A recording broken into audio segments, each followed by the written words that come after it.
नमस्कार दोस्तों, लक्ष्य कोचिंग क्लासेस के यूट्यूब चैनल पर मैं सुरेंद्र कुमार आपका हार्दिक स्वागत करता हूं। पिछली क्लास में हमने राष्ट्रपति के बारे में पढ़ा। इस क्लास में हम राष्ट्रपति की शक्तियों के बारे में पढ़ते हैं। राष्ट्रपति के पास कौन कौन सी शक्तियां होती है, कौन कौन से अधिकार होते हैं। तो देखिए आप, राष्ट्रपति की शक्तियां।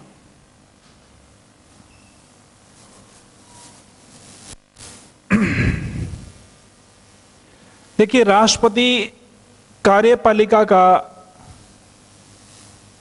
संवैधानिक प्रधान होता है, यानी भारत में जो भी काम किए जाएंगे वो भारत में राष्ट्रपति के नाम से किए जाएंगे। तुम्हारी जो पहली शक्ति है वो है कार्यपालिका से संबंधी शक्तियां। कार्यपालिका से संबंधित शक्तियां, संबंधित शक्तियां। देखिए, दूसरी शक्तियां होगी व्यवस्थापिका। व्यवस्थापिका से संबंधित शक्तियां। तीसरी शक्ति अपने पढ़ेंगे न्यायिक शक्तियां, यानी न्यायपालिका से संबंधित राष्ट्रपति के पास शक्ति होती है। चौथी शक्ति अपने पढ़ेंगे वित्तीय शक्तियां। पांचवी शक्ति अपने पढ़ेंगे राष्ट्रपति के पास जो अधिकतर प्रश्न पूछा जाता है, यानी राष्ट्रपति की आपातकालीन शक्तियों के बारे में। तो शुरू करते हैं अपने पहली शक्ति, राष्ट्रपति की कार्यपालिका से संबंधित शक्तियां। देखिए आप, कौन कौन शक्तियां राष्ट्रपति के पास कार्यपालिका से संबंधित। पहली शक्ति तो मित्रों यही है कि राष्ट्रपति को कार्यपालिका का संवैधानिक प्रधान कहा जाता है। कार्यपालिका के संवैधानिक प्रधान से हमारा मीनिंग हमने पिछली क्लास में भी पढ़ा था, यानी भारत में जो भी काम किया जाएगा वो भारत के राष्ट्रपति के नाम से किया जाएगा। भारत जो भी कोई नया टेंडर निकालना है, किसी की नई ज्वाइनिंग देनी है, किसी की IAS IPS की नियुक्ति करनी है, कोई नया कानून बनाना है, कोई अधिसूचना जारी करनी है, तो ये सारे के सारे राष्ट्रपति के नाम से किए जाते हैं। इसलिए पहली शक्ति तो यही है कि राष्ट्रपति होता है वो कार्यपालिका का प्रमुख होता है, प्रमुख होता है। दूसरा, राष्ट्रपति बहुमत दल के नेता के रूप में, किसके रूप में? बहुमत दल के नेता के रूप में, बहुमत दल के नेता के रूप में किसे नियुक्त करता है? प्रधानमंत्री को नियुक्त करता है। तो यहां से मित्रों देखिए, पहला प्रश्न तो यही हो जाता है कि प्रधानमंत्री की नियुक्ति कौन करता है? सीधा सा तुम्हारा उत्तर हो जाएगा राष्ट्रपति। बात करें तो ये हो जाएगा कि भारत के प्रधानमंत्री की नियुक्ति किसके रूप में होती है? किसके रूप में होती है? बहुमत दल के नेता के रूप में होती है। तीसरा यदि बात करें तो होता है कि भारत का राष्ट्र प्रधानमंत्री होता है, भारत का प्रधानमंत्री होता है निर्वाचित, नियुक्त, मनोनीत या उपयुक्त में से कोई नहीं। तो ध्यान रखना, भारत का प्रधानमंत्री क्या होता है? नियुक्त होता है। किसके रूप में? बहुमत दल के नेता के रूप में। प्रधानमंत्री को शपथ दिलाता है। क्या दिलाता है? शपथ दिलाता है। अब एक बात देखिए आप, अनुच्छेद 78 में प्रधानमंत्री के कर्तव्य का उल्लेख है। किसके कर्तव्य का उल्लेख या दायित्व का उल्लेख? प्रधानमंत्री के दायित्व का उल्लेख है। कहने का मीनिंग यही है कि राष्ट्रपति के पास ये शक्ति है कि भारत में कैसी शासन व्यवस्था चल रही है, मंत्रिपरिषद क्या काम कर रही है, मंत्रिपरिषद कौन सा निर्णय लिया है, क्या निर्णय लेने वाली है। यानी भारत के प्रशासनिक व्यवस्था के बारे में, भारत की शासन व्यवस्था के बारे में सूचना देने का अधिकार राष्ट्रपति को होता है। और ये सारी सूचनाएं देना प्रधानमंत्री का कर्तव्य होता है, प्रधानमंत्री का दायित्व होता है। ये सूचना देना प्रधानमंत्री का दायित्व है। इस बात का उल्लेख भी किसमें किया गया?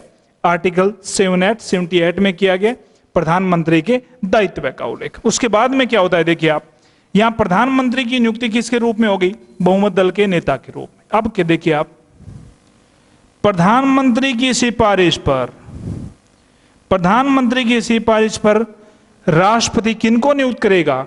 मंत्रियों को नियुक्त करेगा, मंत्रियों को शपथ दिलाएगा। क्या दिलाएगा? शपथ दिलाएगा। एक प्रश्न कई बार पूछा जाता है, प्रधानमंत्री मंत्री मिलकर बनाते हैं मंत्रिपरिषद, और मंत्रिपरिषद किसके प्रति उत्तरदायी होती है? दो प्रश्न है यहां पर। पहला प्रश्न तो ये है कि मंत्रिपरिषद व्यक्तिगत रूप से किसके प्रति उत्तरदायी होती है, यानी किसी एक व्यक्ति विशेष के प्रति किसके प्रति उत्तरदायी होगी? तो हमारा उत्तर होगा राष्ट्रपति। मंत्रिपरिषद व्यक्तिगत रूप से किसके प्रति उत्तरदायी होगी? राष्ट्रपति। दूसरा है मंत्रिपरिषद सामूहिक रूप से किसके प्रति उत्तरदायी होती है? लोकसभा के प्रति। तो यहां पर दो प्रश्न है, व्यक्तिगत रूप से किसके प्रति उत्तरदायी? राष्ट्रपति। सामूहिक रूप से किसके प्रति? लोकसभा। अब इन दोनों में अंतर देखिए, दोनों का अर्थ देखिए आप। देखिए व्यक्तिगत से हमारा मीनिंग यही है कि किसी भी मंत्री को राष्ट्रपति हटा सकता है, किसी एक मंत्री को राष्ट्रपति हटा सकता है, उसे बर्खास्त कर सकता है। इसलिए व्यक्तिगत रूप से किसके प्रति उत्तरदायी हो गया? राष्ट्रपति के प्रति। दूसरा, सामूहिक रूप से किसके प्रति उत्तरदायी? लोकसभा के प्रति। यानी यदि लोकसभा में मंत्रिपरिषद के खिलाफ अविश्वास प्रस्ताव पास हो जाता है तो संपूर्ण मंत्रिपरिषद बर्खास्त मानी जाती है। इसके लिए किसके प्रति उत्तरदायी होगा? लोकसभा के प्रति क्या होता है? उत्तरदायी होता है। इसके बाद में देखिए आप, राष्ट्रपति प्रत्येक राज्य में किसकी नियुक्ति करता है? राज्यपाल की नियुक्ति करता है। किसकी नियुक्ति करता है? राज्यपाल की नियुक्ति करता है। देखिए राष्ट्रपति अनुच्छेद 153 में केंद्रीय मंत्रिपरिषद की सिफारिश पर किसे नियुक्त करेगा?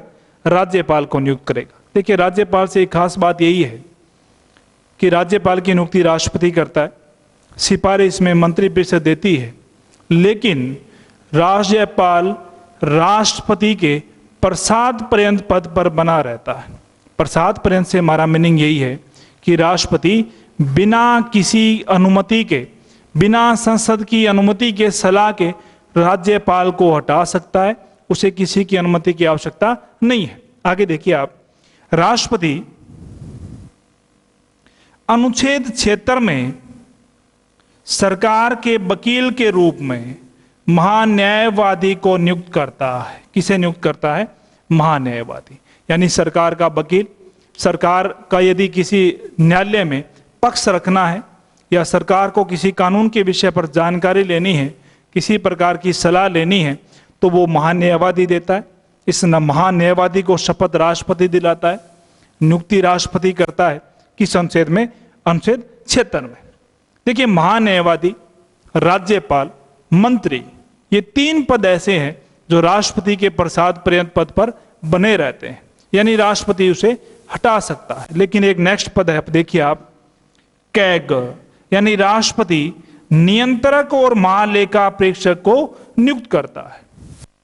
नियंत्रक और महालेखा प्रेक्षक यानी भारत में पैसों से संबंधित ऑडिटिंग का काम करता है, किस राज्य को कितना पैसा दिया गया, इन सब का लेखा जोखा रखने के लिए एक पद बनाया गया, नियंत्रक और महालेखा प्रेक्षक।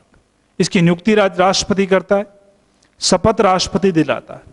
लेकिन खास बात मित्रों यही है कि नियंत्रक और महालेखा प्रेक्षक की नियुक्ति तो राष्ट्रपति करता है, लेकिन इसे राष्ट्रपति हटा नहीं सकता। ये खास बात है इस पद के बारे में। तो यहां पर एक प्रश्न बनेगा, तो कैसे बनेगा? देखिए आप, निम्नलिखित में से कौन सा ऐसा पदाधिकारी है जो राष्ट्रपति के प्रसाद पर्यंत पद पर नहीं रह सकता या राष्ट्रपति के पद प्रसाद पर्यंत पद पर काम नहीं करता है? ऑप्शन दे देगा, मंत्री है, राज्यपाल है, महान्यायवादी है, या फिर नियंत्रक और महालेखा प्रेक्षक। तो ये तीनों राष्ट्रपति के प्रसाद पर्यंत पद पर बने रहते हैं।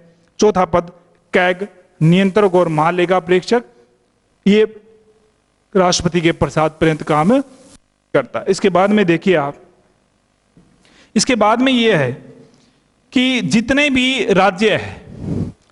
राज्य हैं वहां के मुख्यमंत्रियों की नियुक्ति, वहां की मंत्रिपरिषद की नियुक्ति राज्यपाल करता है। लेकिन केंद्र शासित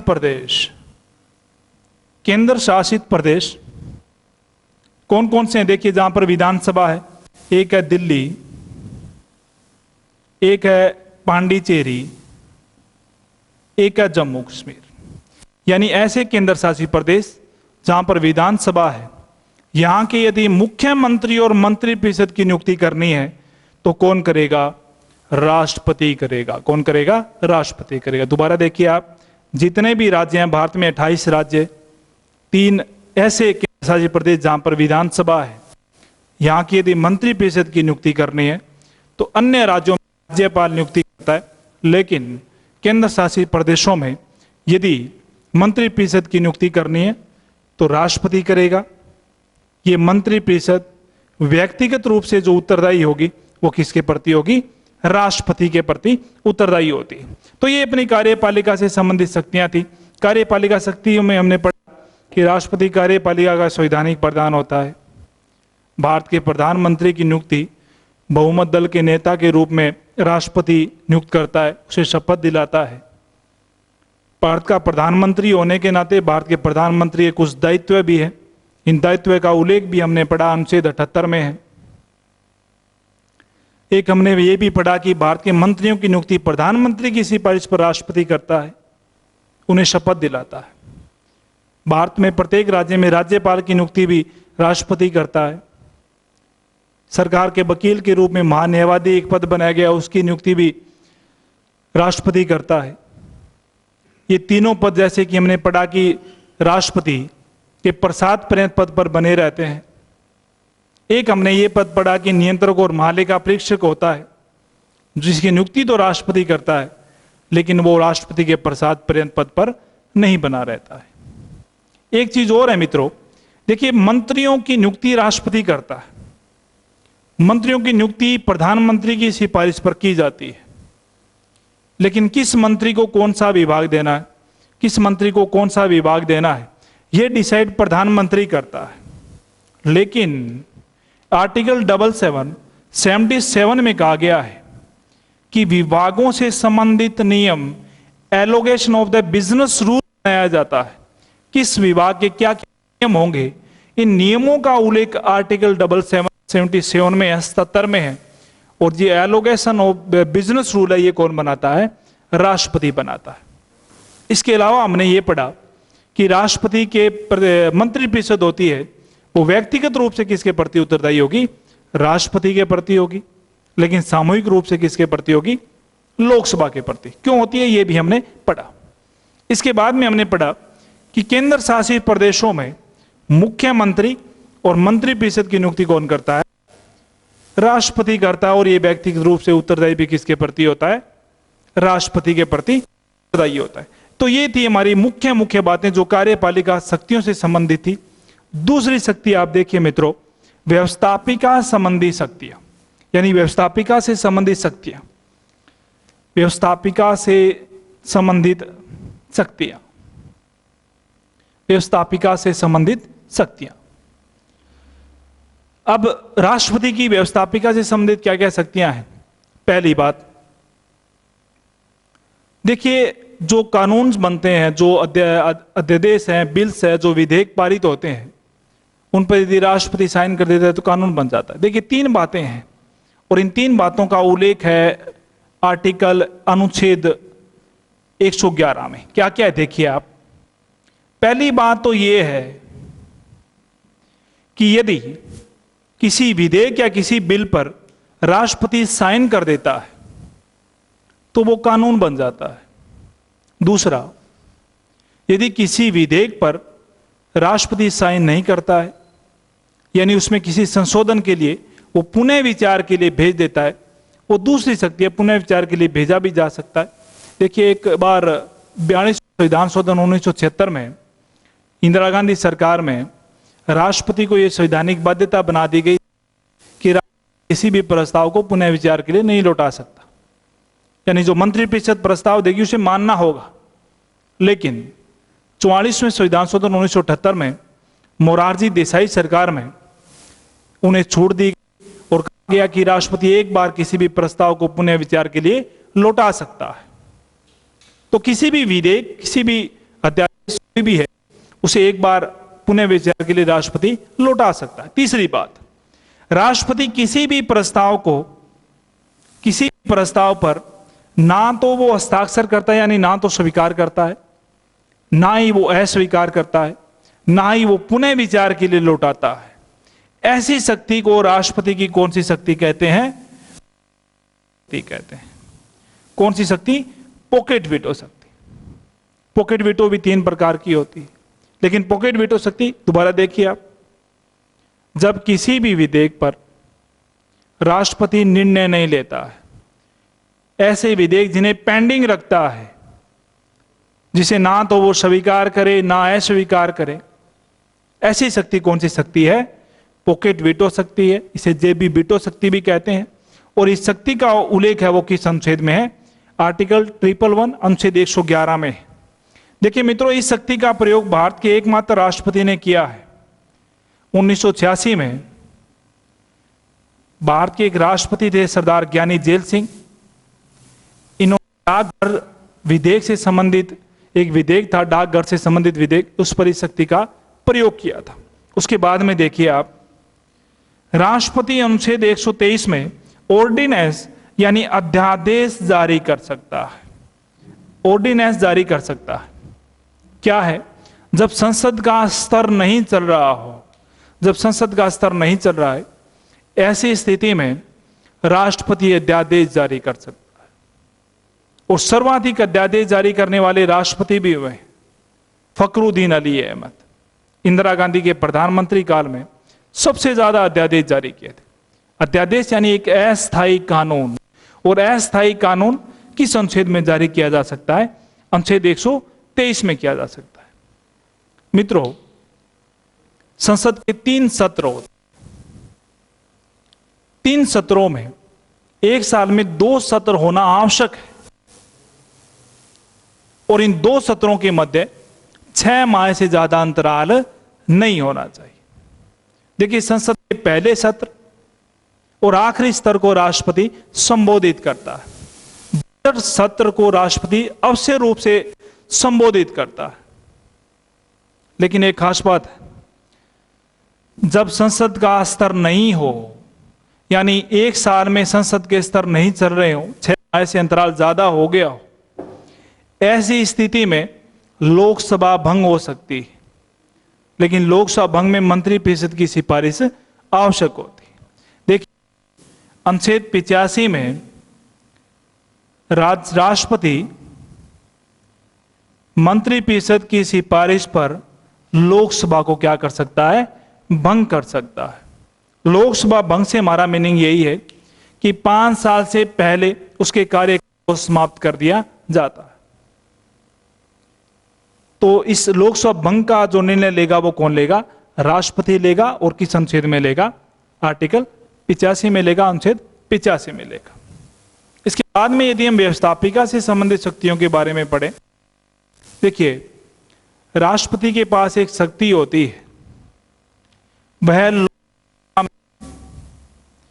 प्रो टेम स्पीकर को नियुक्त करता है। किसे नियुक्त करता है? Pro tem speaker. यानी कह सकते हैं कि एक अस्थायी लोकसभा अध्यक्ष को नियुक्त करता है। या यूं कहें कि संसद के जितने भी सदस्य हैं उनको शपथ दिलाने का काम राष्ट्रपति का होता है। लेकिन राष्ट्रपति केवल और केवल मनोनीत सदस्यों को शपथ दिलाता है। लोकसभा के जो निर्वाचित सदस्य हैं उन्हें शपथ दिलाने का काम किसका होता है? प्रो टेम स्पीकर होता है। और इस प्रो टेम स्पीकर की नियुक्ति कौन करता है? राष्ट्रपति अपने प्रतिनिधि के रूप में नियुक्त करता है। इसके 2 ही काम होंगे। पहला, वह लोकसभा के निर्वाचित सदस्यों को शपथ दिलाएगा। दूसरा, जब तक लोकसभा में स्थायी लोकसभा अध्यक्ष की नियुक्ति नहीं हो जाती है, तब तक वो लोकसभा में लोकसभा अध्यक्ष के रूप में काम करेगा। खास बात यही है मित्रों कि प्रो टेम स्पीकर पद का संविधान में कहीं भी उल्लेख नहीं किया गया है। प्रो टेम स्पीकर पद बनाया गया है, लेकिन संविधान में कहीं भी प्रो टेम स्पीकर पद का उल्लेख नहीं किया गया है। बात करें कि भारत के पहले जो प्रो टेम स्पीकर थे वो जीवी मावलंकर थे।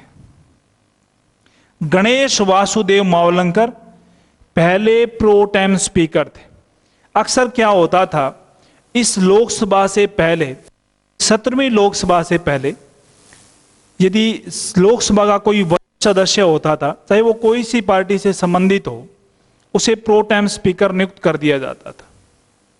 लेकिन इस 17वीं लोकसभा में भारत के संसदीय इतिहास में पहली बार एक युवा यानी सबसे युवा प्रो टेम स्पीकर नियुक्त किया गया था। यानी 17वीं लोकसभा में जो प्रो टेम स्पीकर थे वो वीरेंद्र सिंह खटीक थे। वीरेंद्र सिंह खटीक जो टीकमगढ़ मध्य प्रदेश से लोकसभा सदस्य हैं, जो सबसे युवा प्रो टेम स्पीकर के रूप में इनकी नियुक्ति हुई है। तो व्यवस्थापिका संबंधी शक्तियां, व्यवस्थापिका संबंधी शक्तियों में हमने पढ़ा राष्ट्रपति के अध्यादेश जारी करने की शक्ति, राष्ट्रपति की प्रो टेम स्पीकर पद की नियुक्ति के बारे में, राष्ट्रपति अनुच्छेद 111 में जो पॉकेट वीटो शक्ति है इसके बारे में हमने पढ़ा। देखिए इसके बाद में राष्ट्रपति के पास एक शक्ति है न्यायिक शक्तियां। कौन सी शक्तियां हैं? न्यायिक शक्तियां। न्यायिक शक्तियों में देखिए आप क्या होता है, राष्ट्रपति की न्यायिक शक्तियां या न्यायपालिका से शक्तियां, न्यायपालिका से संबंधित शक्तियां, न्यायपालिका से संबंधित शक्तियां, न्यायपालिका। देखिए न्यायपालिका में सबसे पहले बात आती है आर्टिकल 72, अनुच्छेद 72। अनुच्छेद 72 यानी राष्ट्रपति को क्षमा करने का अधिकार है। राष्ट्रपति अनुच्छेद 72 के तहत राष्ट्रपति किसी की लाइफ को बेहतर बना सकता है। यानी किसी व्यक्ति को सजा हुई है, उस सजा पर रोक लगाने का अधिकार है, उस सजा को स्थगित करने का अधिकार है, उस सजा को कम करने का अधिकार है, उस सजा को माफ भी वो कर सकता है। यानी लघुकरण, परिहार, निलंबन जैसी शब्दावली का उल्लेख अनुच्छेद 72 में किया गया है। अनुच्छेद 72 के तहत यदि वो दया याचिका के तहत किसी की सजा को कम कर देता है, माफ कर देता है या उस पर रोक लगा देता है, तो ये व्यवस्था की गई अनुच्छेद 72 में। मित्रों खास बात यही है कि राष्ट्रपति के पास कोई स्व विवेकीय शक्ति नहीं है। राष्ट्रपति जो भी काम करता है वो मंत्रिपरिषद की सिफारिश पर काम करता है। अनुच्छेद 72 में यदि वो ऐसा करता है तो इसको एक सही तरीके से, ढंग से, इसका कोई अलग से कोई इसका दुरुपयोग ना हो, इसके लिए राष्ट्रपति के द्वारा लिया गया निर्णय या दया याचिका या अनुच्छेद 72 पर लिए गए निर्णय को हम न्यायपालिका में चुनौती भी दे सकते हैं। तो सामान्य सी बात पूछी जाती है कि अनुच्छेद 72 में राष्ट्रपति किसी की सजा को माफ कर सकता है, कम कर सकता है, उस पर रोक लगा सकता है। उसके बाद में देखिए आप, राष्ट्रपति अनुच्छेद 143 में सर्वोच्च न्यायालय से क्या मांग सकता है?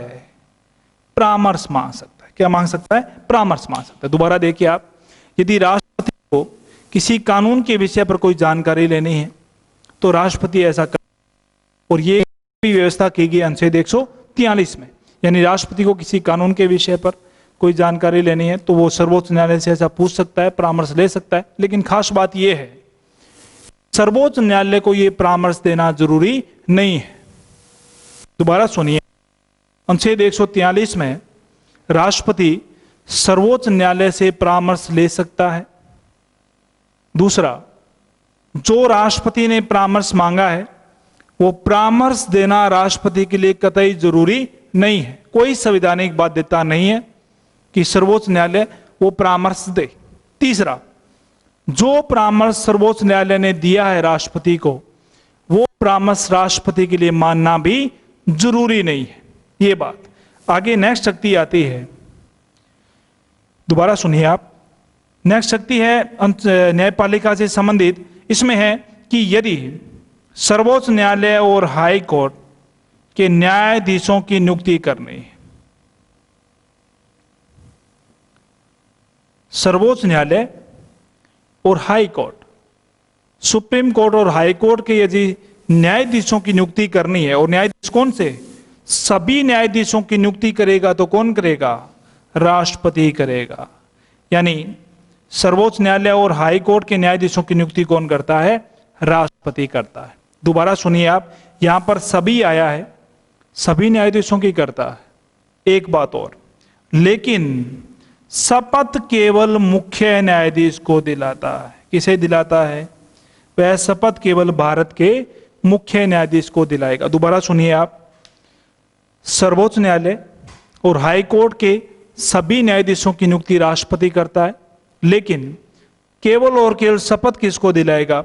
वह सर्वोच्च न्यायालय के मुख्य न्यायाधीश, भारत के मुख्य न्यायाधीश, चीफ जस्टिस ऑफ इंडिया को दिलाता है, बाकी किसी को शपथ नहीं दिलाता। इसके बाद में देखिए आप, यदि भारत के किसी भी न्यायाधीश को इस्तीफा देना है, यानी सुप्रीम कोर्ट और हाई कोर्ट के न्यायाधीशों को यदि इस्तीफा देना है, तो ये इस्तीफा किसे देते हैं? राष्ट्रपति को देते हैं। किसे देते हैं? राष्ट्रपति को देते हैं। तो सुप्रीम कोर्ट और हाई कोर्ट के न्यायाधीशों को यदि अपना इस्तीफा देना चाहते हैं तो वो इस्तीफा किसे देंगे? राष्ट्रपति को देंगे। दोबारा देखिए आप, न्यायपालिका से संबंधित शक्तियां पढ़ रहे थे, और न्यायपालिका से संबंधित शक्तियों में अनुच्छेद 72 में हमने पढ़ा कि राष्ट्रपति अनुच्छेद 72 के तहत किसी की सजा का परिहार है, लघुकरण है, निलंबन है, कर सकता है। किसी सजा पर रोक, स्थगित, ठीक है ना, ये कर सकता है, माफ भी कर सकता है। लेकिन इस सजा को हम जो माफ किया गया है, जो मंत्रिपरिषद की सिफारिश पर राष्ट्रपति ने सजा माफ करने का ऐलान किया था, इस बात को हम न्यायपालिका में चुनौती दे सकते हैं। अगला, अनुच्छेद 143 में राष्ट्रपति सर्वोच्च न्यायालय से कानून के किसी विषय पर क्या ले सकता है? परामर्श मांग सकता है। लेकिन यह परामर्श देना सर्वोच्च न्यायालय के लिए कोई संवैधानिक बाध्यता नहीं है, और जो परामर्श सर्वोच्च न्यायालय ने सुप्रीम कोर्ट ने राष्ट्रपति को दिया है, यह परामर्श मानना राष्ट्रपति के लिए भी जरूरी नहीं है। इसके बाद में नेक्स्ट देखिए आप, सर्वोच्च न्यायालय और हाई कोर्ट के जितने भी न्यायाधीश हैं उनकी नियुक्ति कौन करता है? राष्ट्रपति करता है। लेकिन शपथ केवल और केवल किसको दिलाएगा? भारत के मुख्य न्यायाधीश को शपथ दिलाएगा, यानी चीफ जस्टिस ऑफ इंडिया को वो शपथ दिलाता है। इसके बाद में सुप्रीम कोर्ट और हाई कोर्ट के किसी भी न्यायाधीश को इस्तीफा देना है, अपने पद से त्यागपत्र देना है, तो त्यागपत्र किसे देता है? राष्ट्रपति को देता है। किसे देता है? राष्ट्रपति को। नेक्स्ट अपने शक्ति कौन सी आती है? देखिए आप, वित्तीय शक्तियां या वित्त से संबंधित शक्तियां। वित्तीय शक्तियां यानी वित्त से संबंधित राष्ट्रपति के पास शक्ति होती है, वित्त से संबंधित शक्तियां। पहले देखिए आप, राष्ट्रपति हर 5 साल के बाद, कितने साल के बाद? राष्ट्रपति हर 5 साल के बाद आर्टिकल 280 अनुच्छेद 280 के तहत किस आयोग का गठन करता है? राष्ट्रीय वित्त आयोग का गठन करेगा। किस आयोग का गठन करेगा? राष्ट्रीय वित्त आयोग का गठन करेगा। किस अनुच्छेद में? 280 में। कार्यकाल क्या होता है? 5 साल होता है। और देखिए मित्रों, पहला जो हमारा वित्त आयोग गठित किया गया था वो 1951 में किया गया था। इसके अध्यक्ष थे वो के.सी. नियोगी थे। प्रथम वित्त आयोग के अध्यक्ष कौन थे? के.सी. नियोगी। देखिए वर्तमान में 14वां वित्त आयोग, जिसकी सिफारिश 2015 से 2020 तक की गई थी। अब नेक्स्ट हमारा वित्त आयोग शुरू हो गया है, 15वां वित्त आयोग, जिसके अध्यक्ष एन.के. सिंह हैं। कौन है? एन.के. सिंह। इसका जो कार्यकाल है वो है 2020 से 2025।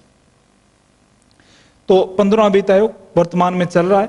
लेकिन खास बात हमें इस तरफ ध्यान देना है कि ये वित्त आयोग का गठन कौन करता है? ये राष्ट्रपति करता है, आर्टिकल 280 के तहत करता है। और कितने साल के बाद करता है? 280 के तहत करता है। अब आगे देखिए आप, एक आता है धन विधेयक। धन विधेयक क्या है? धन विधेयक, धन विधेयक देखिए अनुच्छेद 110 में धन विधेयक को परिभाषित कर रखा है। देखिए वित्त विधेयक और धन विधेयक में अंतर है। वित्त विधेयक और धन विधेयक में अंतर यह है कि धन विधेयक वित्त विधेयक का पार्ट है। धन विधेयक जैसे कि नए टैक्स है, नए कोई और नए कर जोड़ने हैं, कोई राशि सम्मिलित करनी है, ये सारी धन विधेयक में माने जाते हैं।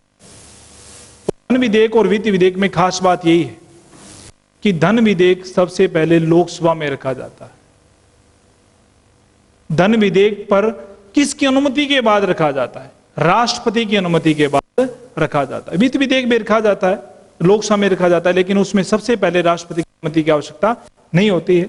तो धन विधेयक, इसमें सबसे पहले किसकी अनुमति की आवश्यकता होती है? राष्ट्रपति की अनुमति की आवश्यकता होती है। उसके बाद में देखिए आप, दो निधियां हैं, एक है संचित निधि, एक है आकस्मिक निधि। आकस्मिक निधि, एक संचित निधि है और एक है आकस्मिक निधि, यानी 267 और 266। संचित निधि पर भारत का पैसा जमा होता है, इस संचित निधि पर संसद का अधिकार होता है।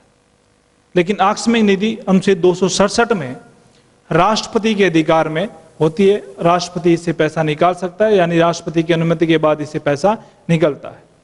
तो वित्तीय शक्तियों में हमने पढ़ा कि 5 साल के बाद राष्ट्रपति वित्त आयोग का गठन करता है। पहले वित्त आयोग का गठन 1951 में केसी नियोगी, ये भी हमने पढ़ा। हमने ये भी पढ़ा कि जो आकस्मिक निधि और संचित निधि होती है, उसमें आकस्मिक निधि पर अधिकार है वो राष्ट्रपति का होता है। हमने ये भी पढ़ा कि धन विधेयक है वो राष्ट्रपति की अनुमति के बाद सबसे पहले किस सदन में रखा जाता है? वो लोकसभा में रखा जाता है। तो हमने पढ़ी कार्यपालिका से संबंधित शक्तियां, व्यवस्थापिका से संबंधित शक्तियां, न्यायपालिका से संबंधित शक्तियां और वित्तीय शक्तियां। नेक्स्ट क्लास में अपने पढ़ेंगे राष्ट्रपति की आपातकालीन शक्तियां, राष्ट्रपति की आपातकालीन शक्तियां पढ़ेंगे, जो एग्जाम की दृष्टि से महत्वपूर्ण भी है। तो यदि आपको वीडियो पसंद आया हो तो आप लाइक्स कीजिए, लक्ष्य कोचिंग क्लासेस के यूट्यूब चैनल को सब्सक्राइब कीजिए और ज़्यादा से ज़्यादा शेयर करिए। नेक्स्ट क्लास में एक बार हम फिर मिलेंगे। जय हिंद, जय भारत।